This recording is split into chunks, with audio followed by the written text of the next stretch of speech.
Maintenant, le but, c'est de regarder où sont les erreurs, que si nous nous aimions, comment est-ce que ça allait affecter la psychologie du mal. Rappelez-vous que la psychologie du mal, c'est ça qui est en train de guider la planète en ce moment. Et vous pouvez voir, par rapport à nos discussions précédentes, que la psychologie du mal, c'est souvent la plupart du temps en nous encore.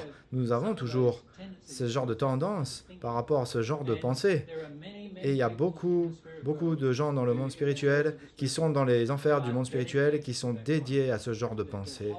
Toute leur vie est dédiée à cela, à continuer ce genre de pensée.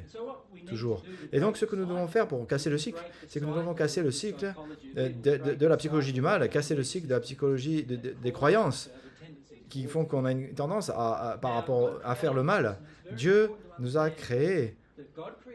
Et Dieu, c'est très important de comprendre ça. Dieu nous a créés pour la capacité de dépasser le mal. Dieu ne nous a pas créés pour avoir cet héritage de sentiments qu'on sera tout le temps mauvais. Il nous a jamais créés avec des erreurs. Il nous a toujours créés parfaits.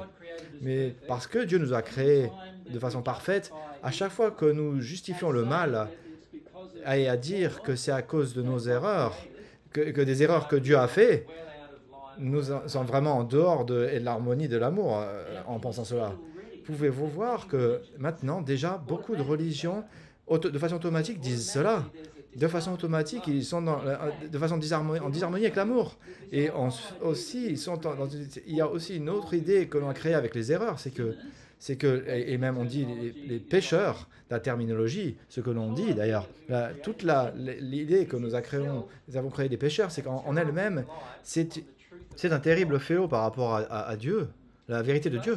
Parce qu'on a dit de façon basique que Dieu ne pouvait pas nous créer parfaits. Il avait mis donc en nous des erreurs, ou nous avait limités.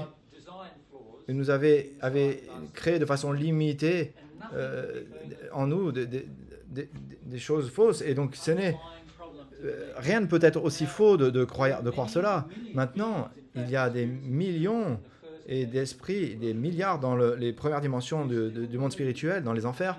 Ils pensent toujours dans ce concept qu'ils ont été créés avec une erreur, des erreurs qu'ils ne peuvent pas régler et dépasser. Et donc toute leur vie, ils arrivent dans le monde spirituel avec tellement de colère contre Dieu à cause de cela. Ils ne comprennent pas que Dieu ne les a pas créés de cette façon-là et qu'en fait l'erreur est entrée en elles par un procédé différent que ce que Dieu les a créés. Nous devons donc comprendre de façon basique, comprendre que nous avons la capacité de devenir parfaits. Dans le 1er siècle, j'ai dit, vous devez devenir parfait comme votre Père Céleste est parfait. Nous avons la capacité parfaite de devenir, nous sommes capables de devenir parfaits physiquement, émotionnellement, spirituellement. Nous avons dans tous les aspects la capacité de devenir parfaits.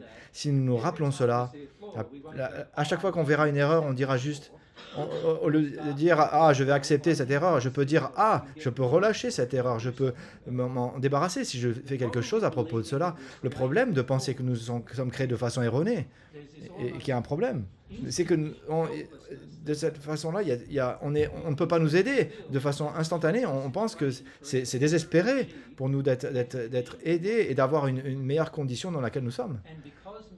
Et parce que beaucoup de gens sur Terre pensent cela, ils ne font pas d'essais, ils n'essayent pas de devenir meilleurs en eux-mêmes. Ils n'essayent pas d'enlever leurs propres erreurs. Et donc c'est assez terrible, c'est un concept terrible de continuer à cela, de penser que nous devons avoir des erreurs encore, quelles qu'ils soient. Dieu nous a créés de façon parfaite, physiquement, émotionnellement et spirituellement, et nous avons la capacité d'être parfaits pendant que nous sommes encore sur Terre. On n'a pas besoin de devenir un esprit pour devenir parfait. Nous avons la capacité de devenir parfait pendant que nous vivons sur Terre ici.